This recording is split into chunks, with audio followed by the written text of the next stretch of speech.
Okay. Hello, everyone, and welcome to Breaking the Valiant Load Balancing Barrier for Oblivious Reconfigurable Networks. I'm Tegan Wilson, and this is based on joint work with Daniel Amir, Nitika Saran, Robert Kleinberg, Vishal Srivastav, and Hakeem Weatherspoon. Now, to get this talk started, let me set the scene for you historically. It's around 1980, and supercomputing is becoming a very big deal, specifically these big parallel supercomputers like Cray and Thinking Machines Corporation.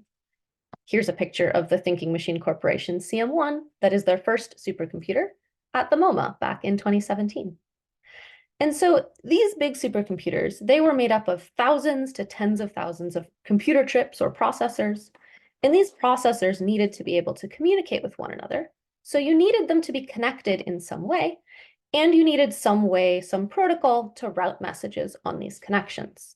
And so these two pieces, the network topology and the routing protocol, together would constitute a network design.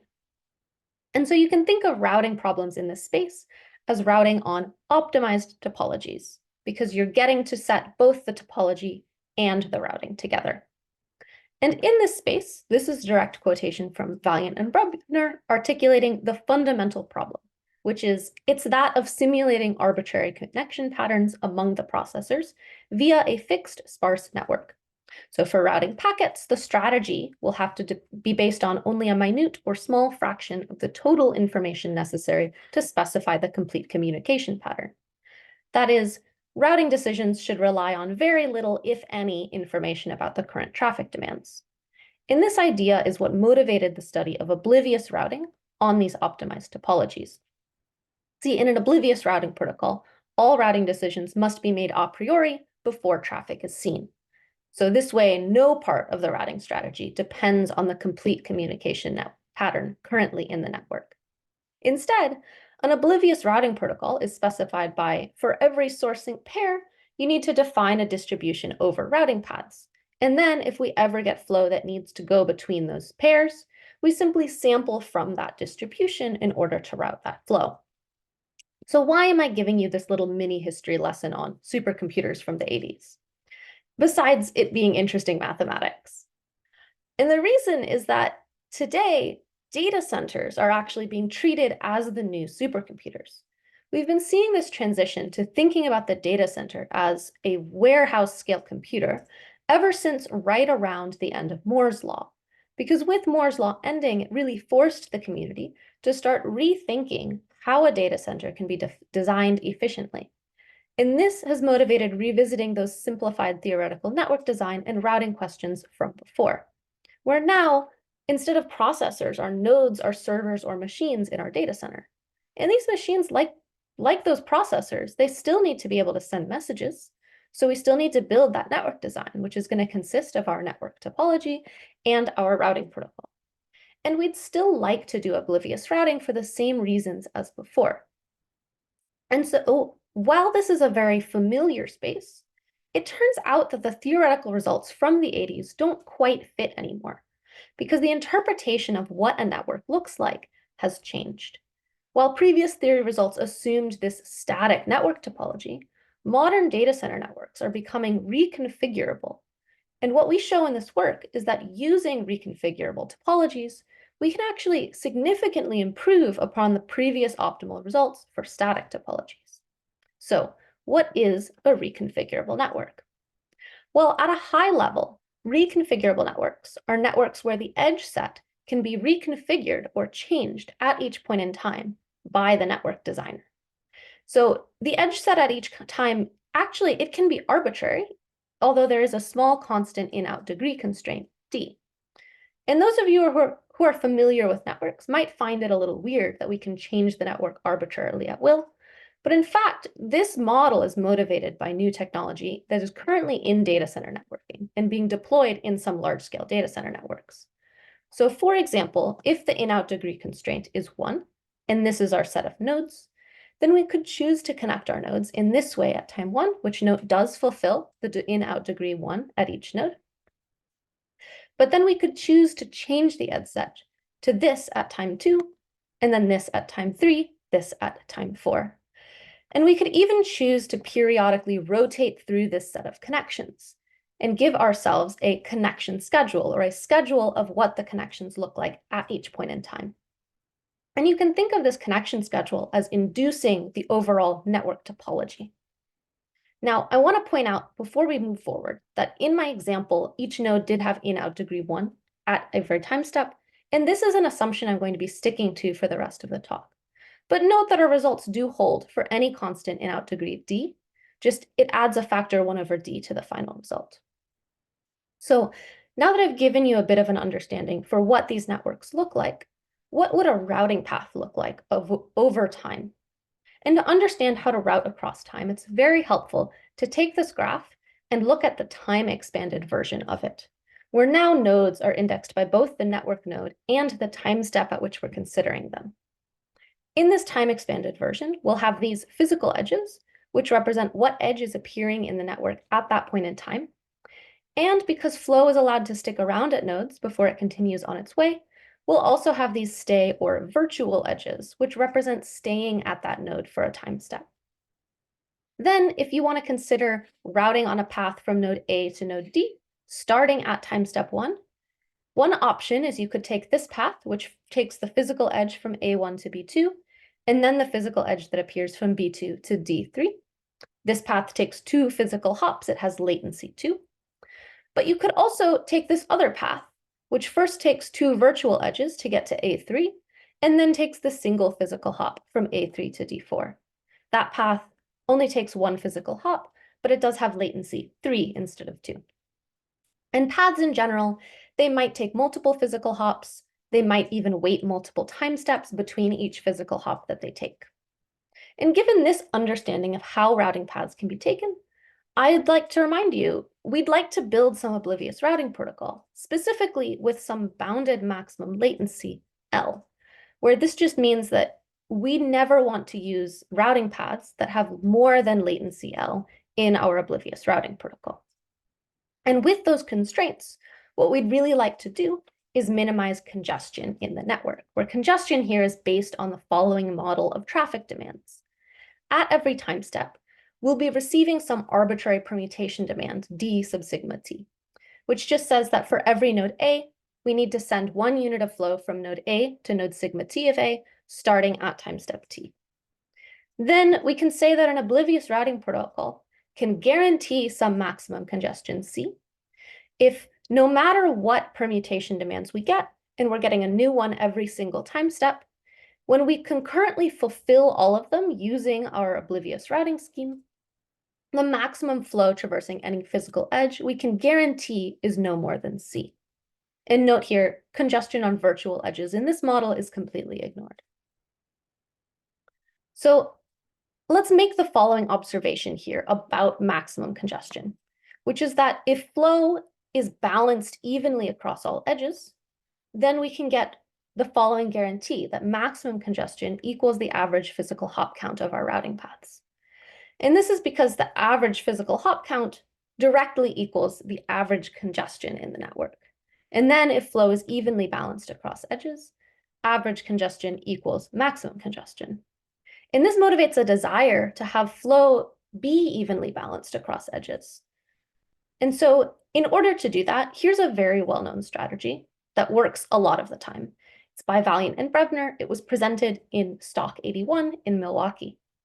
And it says, instead of routing on the direct path between source-destination pairs, to route obliviously, let's instead route indirectly by sampling some intermediate node I uniformly at random, and then routing on direct shortest paths from S to I, and then from I to T. Now, this is a randomized Oblivious routing strategy. It lengthens paths by a factor of 2, which in turn doubles the congestion in the network. But it also, at least in the original paper, which looked specifically at routing on the hypercube, provably balanced the expected load on edges regardless of traffic pattern. And this strategy in total, it became known as Valiant load balancing and turned out to be a very good idea when doing Oblivious routing on other optimized topologies, not just on the hypercube. And in fact, this doubling of the congestion, or a factor 2 over provisioning required in the network, turns out to be provably optimal in 2 very important contexts. one for static networks with fixed capacity links, and two for reconfigurable networks with bounded maximum latency, which is a much more recent result.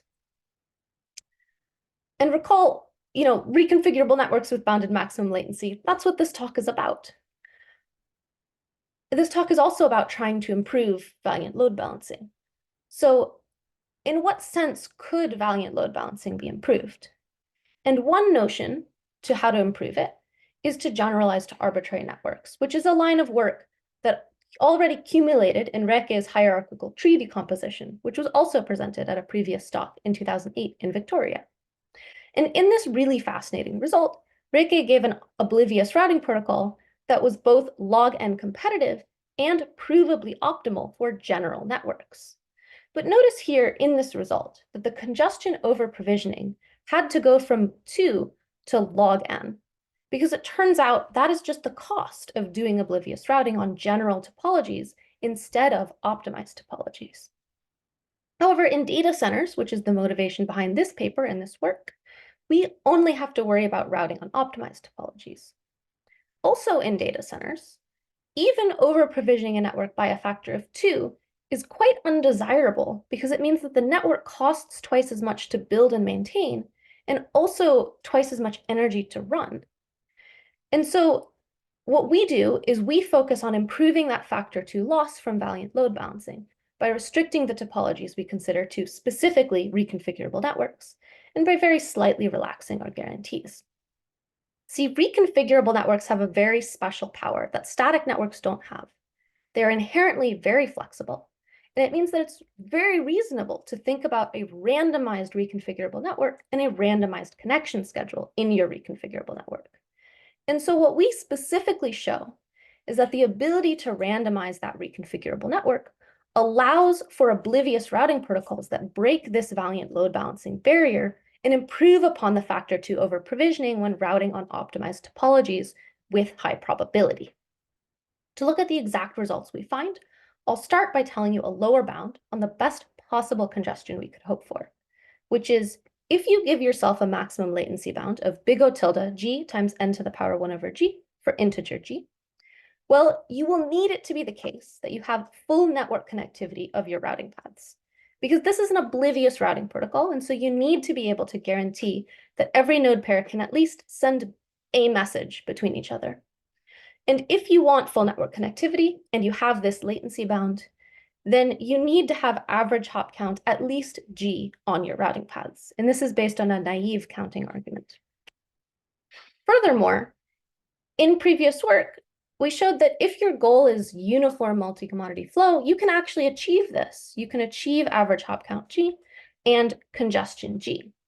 And then if you take that design and you add Valiant load balancing to it to make it into an oblivious routing protocol, you end up suffering that factor 2 congestion loss, and you get average hop count 2g and congestion 2g.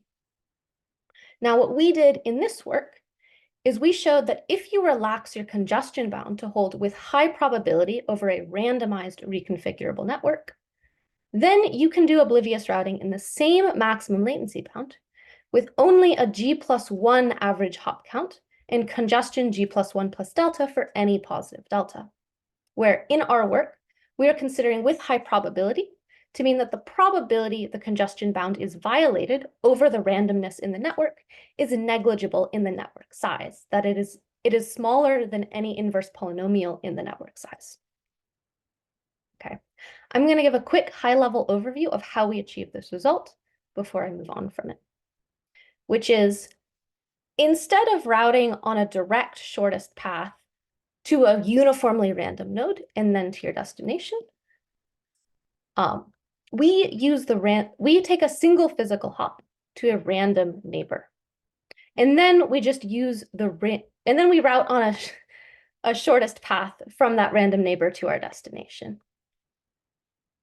At that point, to show that load is approximately balanced across all edges, we use randomness of the connection schedule to prove that. And the way that we prove that is we look at the amount of flow traversing an edge, and we decompose it into a sum of random variables, and then end up using a complicated tail bound to prove that that sum does not exceed g+1 plus delta with high probability. Now that tail bound is specifically a tail bound on a bilinear form on an orbit of a permutation group action. And the proof of the tail bound, it doesn't follow from standard negative association techniques. So we end up combining negative association with a very suitable decomposition and conditioning of those variables. Now, before I move on from this result, I also want to show you a figure of our results plotted against the previous results that used valiant load balancing when using a very large network size to give you a sense for the differences between these. So on this figure, x-axis is maximum congestion, y-axis is log scale latency. And the blue curve is the valiant load balancing result curve. Now, our design is this yellow stair-step function here. And we also have a lower bound for the with high probability case that shows that our design is optimal. And you can just see that in particular, what our design is doing differently is it's shortened the width of these stair steps so that they can go down much more quickly. Okay, now a final thing that I want to put a spotlight on is another result that we prove, which is a randomized semi-oblivious reconfigurable network design. In this design, the connection schedule, it is still randomized, with the distribution being predetermined before knowing anything about traffic, but the routing protocol is allowed to make adaptive decisions. And specifically what this design does is it extends the with high probability design by altering the connection schedule very slightly to allow for alternate paths. And these alternate paths are guaranteed to achieve the desired congestion rate bound, but they do suffer significantly higher latency. And so this semi-oblivious protocol, it uses two classes of paths, the desired paths that are the same as in the with high probability design, and the alternate paths that it uses with low probability. So this design in total, it's able to guarantee its congestion bound, but then it only achieves the maximum latency bound with high probability and on average. Okay, that's all that I have for today. For right now, I want to give a quick shout out again to my collaborators, Daniel, Nitika, Bobby, Vishal, and Hakeem, who have been really great to this. And here's my email. If you have any other questions, please feel free to send me an email. Thank you.